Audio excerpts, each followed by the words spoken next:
So in this domain of governance and management of IT, we talked about the need for IT governance, how the auditor needs to be able to understand and provide assurance that the organization has the proper structure and policies, accountability mechanisms, monitoring practices in place to be able to achieve the requirements of corporate governance of IT. For the IS auditor, the knowledge of IT governance forms the foundation for evaluating control practices and mechanisms for management oversight and review.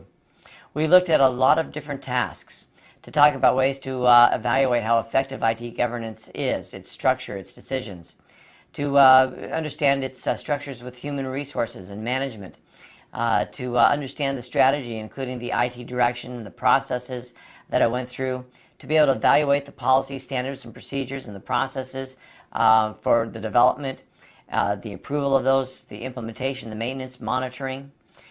We looked at the ways to evaluate the adequacy of the quality management for the systems that are there, again, to support the organization.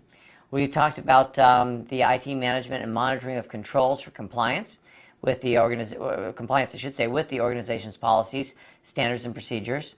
How to evaluate the IT resource investment, the use of allocation practices, the prioritization criteria to align those with the organization.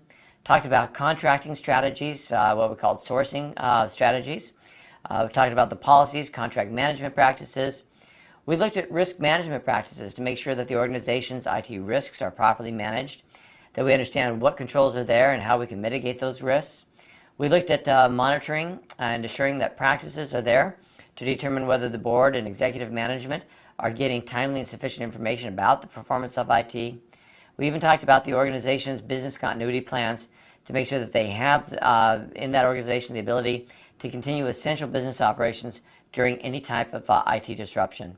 So a lot of information that we had to cover, and hopefully a lot of them made sense, that you understand more about what you're looking for, because our goal is to understand these functions.